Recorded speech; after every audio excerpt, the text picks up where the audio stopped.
Hello everyone. Daily current affair series में आज हम लोग देखेंगे 28 से 31 जनवरी 2024 के करंट अफेयर। और ये जनवरी महीने का आखिरी करंट अफेयर है और चैनल को सब्सक्राइब जरूर कर ले। तो आते हैं पहले करंट अफेयर पे। ग्रीन हाइड्रोजन ट्रांजिशन कार्यक्रम के लिए रणनीतिक हस्तक्षेप, शॉर्ट में इसे बोलते हैं साइट, का प्राथमिक उद्देश्य क्या है, जो हाल ही में खबरों में रहा है। यहाँ पे मैं ऑप्शन नहीं पढ़ूंगा, सीधे आंसर बताते हुए चलूंगा। ऑप्शन ए आपका यहाँ पे सही आंसर होगा। ग्रीन हाइड्रोजन प्रोडक्शन, हरित हाइड्रोजन उत्पादन।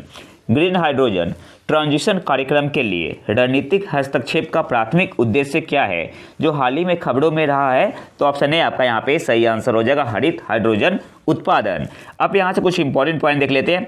सबसे पहले साइट का मतलब क्या हुआ, strategic interventions for green hydrogen transition. Site stands for strategic interventions for green hydrogen transition. इसके अलावा इंडियन ऑयल कॉरपोरेशन ने अनाउंस किया है कि यह 2030 तक 50% ग्रे हाइड्रोजन को ग्रीन हाइड्रोजन में कन्वर्ट कर देगा। कब तक? 2030 तक। किसने अनाउंस किया है? इंडियन ऑयल कॉरपोरेशन ने। ग्रे हाइड्रोजन क्या है? तो टाइप्स ऑफ हाइड्रोजन होते हैं, इसे हम लोग आगे देखेंगे। इसके अलावा एक रिपोर्ट है, green hydrogen enabling measures road map for adoption in India. इस रिपोर्ट को दिया किसने है? वर्ल्ड इकोनॉमिक फोरम, विश्व आर्थिक मंच ने। अब टाइप्स ऑफ हाइड्रोजन देख लेते हैं। तो सबसे पहले आते हैं ग्रे हाइड्रोजन पे। इसमें दो चीज़ आपको ध्यान रखना है, एक आपका होता है प्रोसेस और दूसरा आपका होता है सोर्स। तो जो ग्रे हाइड्रोजन होता है इसमें आपका प्रोसेस यूज होता है स्टीम रिफॉर्मिंग। सोर्स क्या है? Natural gas. ग्रे हाइड्रोजन में प्रोसेस कौन सा यूज होता है? Steam reforming. और सोर्स कौन सा यूज होता है? Natural gas. फिर आते हैं ब्लू हाइड्रोजन पे। ब्लू हाइड्रोजन में प्रोसेस यूज होता है steam reforming with carbon capture. Blue hydrogen में प्रोसेस आपका यूज होता है steam reforming with carbon capture. Source कौन सा यूज होता है? Natural gas. तो दोनों में कॉमन क्या है? कॉमन क्या है आपका? सोर्स कॉमन है, नेचुरल गैस। नेचुरल गैस जो प्रोसेस होता है ग्रे हाइड्रोजन में स्टीम रिफॉर्मिंग होता है, और जो ब्लू हाइड्रोजन में होता है steam reforming with carbon capture. Green hydrogen में क्या होता है? इसमें आपका प्रोसेस यूज होता है इलेक्ट्रोलाइसिस, और सोर्स कौन सा यूज होता है? Renewable energy. ग्रीन हाइड्रोजन में प्रोसेस आपका यूज होता है इलेक्ट्रोलाइसिस, और सोर्स कौन सा यूज होता है? Renewable energy. नेक्स्ट आते हैं ब्लैक हाइड्रोजन। ब्लैक हाइड्रोजन में प्रोसेस आपका यूज होता है गैसिफिकेशन। इंपॉर्टेंट है, ब्लैक हाइड्रोजन में प्रोसेस आपका यूज होता है गैसिफिकेशन, और सोर्स क्या यूज होता है? कोयला। पिंक हाइड्रोजन पे आते हैं। पिंक हाइड्रोजन में प्रोसेस आपका यूज होता है इलेक्ट्रोलाइसिस, और सोर्स आपका यूज होता है न्यूक्लियर एनर्जी। इंपॉर्टेंट है, पिंक हाइड्रोजन में प्रोसेस आपका यूज होता है इलेक्ट्रोलाइसिस, सोर्स आपका यूज होता है nuclear energy. Yellow hydrogen. Yellow hydrogen में आपका प्रोसेस यूज होता है इलेक्ट्रोलाइसिस, और सोर्स आपका यूज होता है सोलर एनर्जी। अगले क्वेश्चन पे आते हैं। हाल ही में किस भारतीय राज्य ने सिमलीपाल टाइगर रिजर्व से सटे दुनिया की पहली विशेष मेलानिस्टिक टाइगर सफारी की घोषणा की? सही आंसर यहाँ पे क्या होगा? तो सिमलीपाल टाइगर रिजर्व उड़ीसा में है। ऑप्शन डी आपका यहाँ पे सही आंसर होगा। हाल ही में किस भारतीय राज्य ने सिमलीपाल टाइगर रिजर्व से सटे दुनिया की पहली विशेष मेलानिस्टिक टाइगर सफारी की घोषणा की है? तो ऑप्शन डी आपका यहाँ पे सही आंसर हो जाएगा, उड़ीसा ने। भारत में टोटल टाइगर रिजर्व कितने हैं अभी करंट में? टोटल टाइगर रिजर्व 55 है। 55वां कौन सा था? 55वां आपका था धौलपुर करौली। 55वां आपका था धौलपुर करौली। और 54वां कौन सा था? 54वां कौन सा था? वीरांगना दुर्गावती टाइगर रिजर्व। वीरांगना दुर्गावती टाइगर रिजर्व। अगले क्वेश्चन पे आते हैं। हाल ही में समाचारों में देखी गई एंड्रोग्राफिस थेनियंसिस क्या है? सही आंसर क्या होगा? प्लांट है। ऑप्शन सी आपका यहाँ पे सही आंसर होगा, पौधा, प्लांट है। हाल ही में समाचारों में देखी गई एंड्रोग्राफिस थेनियंसिस क्या है? तो प्लांट। ऑप्शन सी आपका यहाँ पे सही आंसर होगा। और इसे कहाँ पे डिस्कवर किया गया है? तमिलनाडु में, वेस्टर्न घाट में। अगले क्वेश्चन पे आते हैं। हाल ही में कौन सा वैश्विक वित्तीय संस्थान भारत के सबसे बड़े नवीकरणीय ऊर्जा अवसंरचना निवेश ट्रस्ट इनविट में मुख्य निवेशक बन गया है? सही आंसर यहाँ पे क्या होगा? ऑप्शन बी आपका यहाँ पे सही आंसर हो जाएगा, EIIB। हाल ही में कौन सा वैश्विक वित्तीय संस्थान भारत के सबसे बड़े नवीकरणीय ऊर्जा अवसंरचना निवेश ट्रस्ट इनविट में मुख्य निवेशक बन गया है? तो EIIB। ऑप्शन बी आपका यहाँ पे सही आंसर होगा। इसे SEIT के नाम से जानते हैं और SEIT stand for sustainable energy infra trust. तो ये याद रखना है आपको, इम्पोर्टेंट है, ये आपका इम्पोर्टेंट है। अगले क्वेश्चन पे आते हैं। ऑस्ट्रेलियन ओपन 2024 पुरुष एकल का खिताब किसने जीता? सही आंसर क्या होगा? ऑप्शन डी आपका यहाँ पे सही आंसर हो जाएगा, जैनिक सिनर ने। ऑप्शन डी आपका यहाँ पे सही आंसर होगा। कौन से देश से है? इटली से है। ऑस्ट्रेलियन ओपन 2024 पुरुष एकल का खिताब किसने जीता? जैनिक सिनर ने। ऑप्शन डी आपका यहाँ पे सही आंसर होगा। कौन से देश के है? इटली के है। इन्होंने हराया किसे? डेनियल मेदवेदेव को। तो ये भी आपको याद रखना है, इन्होंने हराया किसे? डेनियल मेदवेदेव को। इसके अलावा महिला ओपन का खिताब किसने जीता? महिला एकल का खिताब जीता। ऑस्ट्रेलियन ओपन महिला एकल खिताब किसने जीता? आर्याना साबालेंका ने। आर्याना साबालेंका ने। इसके अलावा जो सबसे इंपॉर्टेंट है, एग्जाम में पूछ सकता है, काफ़ी न्यूज में बना हुआ था, Australian open men's double title किसने जीता? रोहन बोपन्ना ने। किसके साथ मिलके? इनके पार्टनर कौन थे? Matthew Ebden. अच्छा, इंपॉर्टेंट क्यों है? तो रोहन बोपन्ना ने 43 ईयर में खिताब जीता है, 43 ईयर प्लस में। तो ये काफ़ी न्यूज में भी बना हुआ था, तो आने वाले एग्जाम में पूछ सकता है। अगले क्वेश्चन पे आते हैं। हाल ही में किस संस्थान को संस्थागत श्रेणी में सुभाष चंद्र बोस आपदा प्रबंधन पुरस्कार 2024 के लिए चुना गया है? सही आंसर यहाँ पे होगा option A, 60 parachute field hospital UP. हाल ही में किस संस्थान को संस्थागत श्रेणी में सुभाष चंद्र बोस आपदा प्रबंधन पुरस्कार 2024 के लिए चुना गया है? तो ऑप्शन ए आपका यहाँ पे सही आंसर हो जाएगा, 60 पैरासूट फील्ड हॉस्पिटल यूपी। अगले क्वेश्चन पे आते हैं। और हाँ, चैनल को सब्सक्राइब जरूर करना है। टाटा ने भारत की पहली निजी हेलीकॉप्टर असेंबली लाइन स्थापित करने के लिए किसके साथ समझौते पर हस्ताक्षर किए हैं? सही आंसर क्या होगा? ऑप्शन बी आपका यहाँ पे सही आंसर होगा, एयरबस के साथ।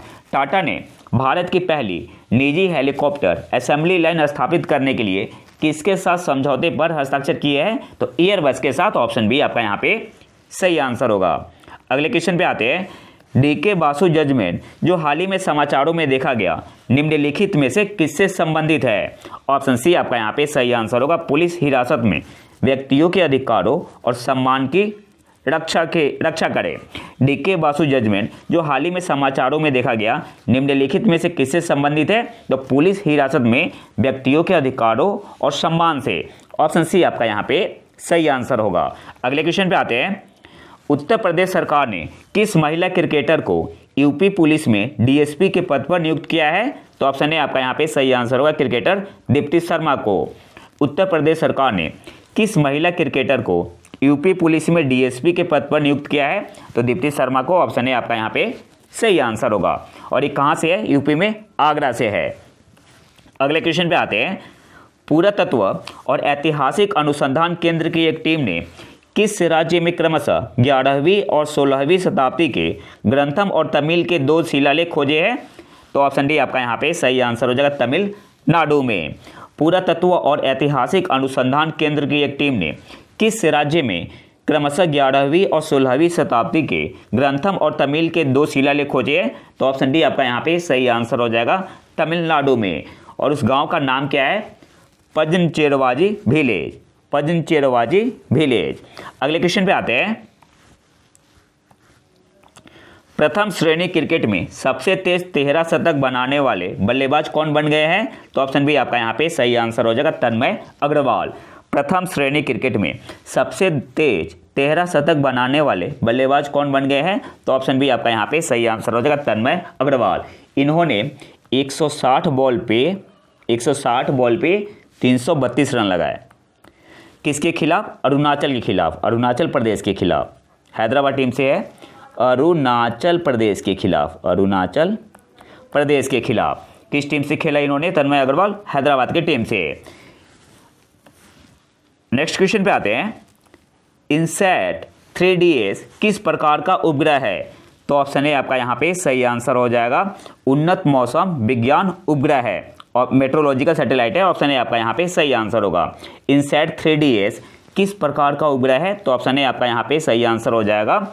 एक एडवांस मेट्रोलॉजिकल सैटेलाइट है, उन्नत मौसम विज्ञान उपग्रह है।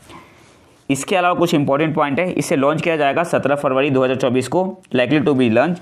और किस रॉकेट से लॉन्च किया जाएगा, GSLV F-14 रॉकेट से। तो ये याद रखना है आपको, एग्जाम में रॉकेट का नाम पूछ सकता है। किस रॉकेट से लॉन्च किया जाएगा, GSLV F-14। अगले क्वेश्चन पे आते हैं। हाल ही में भारत में Codeover.ai द्वारा पेश किए गए पहले बड़े भाषा मॉडल का नाम क्या है। सही आंसर यहाँ पे क्या होगा, ऑप्शन सी आपका यहाँ पे सही आंसर हो जाएगा, भारत GPT। ऑप्शन सी आपका यहाँ पे सही आंसर होगा। हाल ही में भारत में Codeover.ai द्वारा पेश किए गए पहले बड़े भाषा मॉडल का नाम क्या है, large language module. Option C आपका यहाँ पे सही आंसर होगा, भारत GPT। और किसके साथ मिलकर बनाया है कोडओवर ने, इन पार्टनरशिप विथ वाशनी। और वाशनी क्या है, ये नेशनल लैंग्वेज ट्रांसलेशन मिशन है। और कौन से मंत्रालय के अंतर्गत, ministry of electronics and information technology, मिट्टी। अगले क्वेश्चन पे आते हैं। हाल ही में समाचारों में देखी गई पंचायती राज संस्थाओं की वित्तीय स्थिति रिपोर्ट किस संस्था द्वारा जारी की गई है, तो RBI के द्वारा। ऑप्शन है आपका यहाँ पे सही आंसर होगा। हाल ही में समाचारों में देखी गई पंचायती राज संस्थाओं की वित्तीय स्थिति रिपोर्ट किस संस्था द्वारा जारी की गई है, तो ऑप्शन है आपका यहाँ पे सही आंसर हो जाएगा, RBI reserve bank of India के द्वारा। अगले क्वेश्चन पे आते हैं। हाल ही में किस राज्य सरकार ने सड़क सुरक्षा बल रोड सेफ्टी फोर्स लॉन्च किया है, तो ऑप्शन बी आपका यहाँ पे सही आंसर हो जाएगा, पंजाब ने। अगले क्वेश्चन पे आते हैं। नेशनल फॉरेंसिक साइंस यूनिवर्सिटी का 44वां अखिल भारतीय अपराध विज्ञान सम्मेलन कहाँ आयोजित किया गया, तो ऑप्शन डी आपका यहाँ पे सही आंसर हो जाएगा, गांधीनगर में। नेशनल फॉरेंसिक साइंस यूनिवर्सिटी का 44वां अखिल भारतीय अपराध विज्ञान सम्मेलन कहाँ आयोजित किया गया, तो गांधीनगर में। ऑप्शन डी आपका यहाँ पे सही आंसर होगा। और संबोधित किसने किया, तो union home minister Amit Shah ji ने। अगले क्वेश्चन पे आते हैं। सरकार ने वयस्कों, महिलाओं और बच्चों पर जोर देते हुए भिक्षावृत्ति को खत्म करने के लिए राष्ट्रव्यापी सर्वेक्षण और पुनर्वास प्रयास के लिए 30 शहरों को लक्षित किया है। सामाजिक न्याय और अधिकारिता मंत्रालय स्थानीय अधिकारियों के साथ मिलकर किस वर्ष तक भिखारी मुक्त क्षेत्र बनाने का लक्ष्य रखा है, तो सही आंसर यहाँ पे होगा, ऑप्शन सी आपका यहाँ पे सही आंसर होगा, 2026 तक।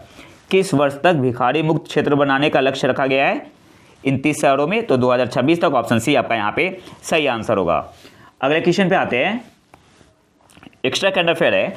भारत ने इलेक्ट्रॉनिक्स, इंजीनियरिंग सामान, कपड़ा, समुद्री और कृषि खिलौने और फार्मास्यूटिकल को 6 क्षेत्रों के रूप में पहचाना है, जो देश को वित्त वर्ष 2030 तक अपने $1 ट्रिलियन के माल निर्यात लक्ष्य का लगभग 70% हासिल करने में मदद कर सकते हैं। तो की पॉइंट क्या है, सबसे पहले 6 क्षेत्रों की पहचान हुई है। भारत ने इलेक्ट्रॉनिक्स, इंजीनियरिंग सामान, कपड़ा, समुद्री और कृषि, खिलौने और फार्मास्यूटिकल को 6 क्षेत्रों के रूप में पहचाना है, जो देश को वित्त वर्ष 2030 तक अपने $1 ट्रिलियन के माल निर्यात लक्ष्य का लगभग 70% हासिल करने में मदद कर सकते हैं। की पॉइंट क्या है, कब तक, तो फाइनेंशियल ईयर 2030 तक। अगले क्वेश्चन पे आते हैं। हाल ही में भारत विश्व स्तर पर चौथा सबसे बड़ा इक्विटी बाजार बनने में किस देश से आगे निकल गया, तो हांगकांग से। ऑप्शन ए आपका यहाँ पे सही आंसर होगा। अगले क्वेश्चन पे आते हैं। हाल ही में समाचारों में उल्लेखित आर्माडो क्या है, तो आर्माडो क्या है, आर्मर्ड लाइट स्पेशलिस्ट व्हीकल है। ऑप्शन सी आपका यहाँ पे सही आंसर होगा। शॉर्ट में से बोलते हैं ALSV। हाल ही में समाचारों में उल्लेखित आर्माडो क्या है, तो ऑप्शन सी आपका यहाँ पे सही आंसर होगा, armoured light specialist vehicle, short में से बोलते हैं ALSV। और इसे बनाया किसने, महिंद्रा ने। ये भी इंपॉर्टेंट है, किसने बनाया है, महिंद्रा ने बनाया है, specially for the Indian arm force. अगले क्वेश्चन पे आते हैं। भारत और किस देश के बीच पहला संयुक्त सैन्य अभ्यास साडा तंसीक 29 जनवरी को राजस्थान में शुरू हुआ, तो भारत और सऊदी अरब के बीच। ऑप्शन बी आपका यहाँ पे सही आंसर होगा। सिंपली आपसे एग्जाम पूछ सकता है कि जो साडा तंसीक एक्सरसाइज है, किन दो देशों के बीच में होता है? तो भारत और सऊदी अरब के बीच। ऑप्शन बी आपका यहाँ पे सही आंसर होगा। और कहाँ पे हो रहा है? राजस्थान में। अगले क्वेश्चन पे आते हैं। भारतीय सेना में सूबेदार का पद पाने वाली पहली महिला कौन बन गई है? तो ऑप्शन ए आपका यहाँ पे सही आंसर हो जाएगा, प्रीति रजक। भारतीय सेना में सूबेदार का पद पाने वाली पहली महिला कौन बन गई है? तो ऑप्शन ए आपका यहाँ पे सही आंसर हो जाएगा, प्रीति रजक। एक्स्ट्रा करंट अफेयर है और इंपॉर्टेंट है, पूछ सकता है। भारत के मराठा सैन्य परिदृश्य वर्ष 2024-25 के लिए यूनेस्को की विश्व विरासत सूची के रूप में मान्यता के लिए भारत का नामांकन होगा। तो आपसे एग्जाम में पूछ सकता है कि 2024-25 के लिए यूनेस्को की विश्व विरासत सूची के रूप में भारत ने किसे नामांकन किया है? तो आंसर क्या होगा? The Maratha military landscape of India को। तो ये आपको याद रखना इंपॉर्टेंट है। अगले क्वेश्चन पे आते हैं। 2024 खेलो इंडिया शीतकालीन खेलों का शुभंकर क्या है, मैस्कॉट क्या है? तो ऑप्शन सी आपका यहाँ पे सही आंसर होगा, सीनेसी, शान बोलते हैं। और बेसिकली क्या है? तेंदुआ है, लियोपार्ड है। ठीक है। 2024 खेलो इंडिया शीतकालीन खेलों का मैस्कॉट क्या है? सीनेसी। इसके अलावा ये जो खेलो इंडिया शीतकालीन खेल होगा कहाँ पे होगा? 2 फेज में होगा। तो पहले होगा 2 से 6 फरवरी तक, ही आपका होगा लद्दाख में। और जो सेकेंड पार्ट है इसका, ये आपका होगा गुलमर्ग, जम्मू और कश्मीर में। कब से कब तक? 21 से 25 फरवरी तक। तो इंपॉर्टेंट पॉइंट है, आपको याद रखना है। अगले क्वेश्चन पे आते हैं। मार्केट एक्सेस इनिशिएटिव योजना जो समाचारों में देखी गई थी, निम्नलिखित में से किससे संबंधित है? एक्सपोर्ट प्रमोशन स्कीम से। ऑप्शन बी आपका यहाँ पे सही आंसर होगा, हिंदी में बोलते हैं निर्यात प्रोत्साहन योजना। मार्केट एक्सेस इनिशिएटिव योजना जो समाचारों में देखी गई थी, निम्नलिखित में से किससे संबंधित है? ऑप्शन बी आपका यहाँ पे सही आंसर होगा, एक्सपोर्ट प्रमोशन स्कीम, निर्यात प्रोत्साहन योजना। अगले क्वेश्चन पे आते हैं। सिंगचुंग बुगुन ग्राम सामुदायिक रिजर्व जो हाल ही में समाचारों में देखा गया, किस राज्य में स्थित है? तो ऑप्शन ए आपका यहाँ पे सही आंसर होगा, अरुणाचल प्रदेश में। सिंगचुंग बुगुन ग्राम सामुदायिक रिजर्व जो हाल ही में समाचारों में देखा गया था, किस राज्य में स्थित है? ऑप्शन ए आपका यहाँ पे सही आंसर होगा, अरुणाचल प्रदेश में। बेसिकली ये क्या है? ये आपका बायोडाइवर्सिटी हॉटस्पॉट है 17 स्क्वायर किलोमीटर में, और इसे क्रिएट किया गया था 2017 में। इसकी झांकी निकली थी अरुणाचल प्रदेश की तरफ से, इसलिए करंट अफेयर में बना हुआ है। अगले क्वेश्चन पे आते हैं, जो कि आखिरी करंट अफेयर है। हाल ही में राष्ट्रपति द्रौपदी मुर्मू द्वारा संसद के ऊपरी सदन राज्यसभा के लिए किसे नामांकित किया गया है? तो ऑप्शन बी आपका यहाँ पे सही आंसर हो जाएगा, सतनाम सिंह संधू को। हाल ही में राष्ट्रपति द्रौपदी मुर्मू द्वारा संसद के ऊपरी सदन राज्यसभा के लिए किसे नामित किया गया है? ऑप्शन बी आपका यहाँ पे सही आंसर हो जाएगा, सतनाम सिंह संधू को। तो ये तो था हमारा आज का लेक्चर। अगर वीडियो पसंद है तो लाइक करें और चैनल को सब्सक्राइब जरूर कर ले। मिलते हैं नए वीडियो में नए टॉपिक के साथ, तब तक के लिए नमस्कार, जय हिंद।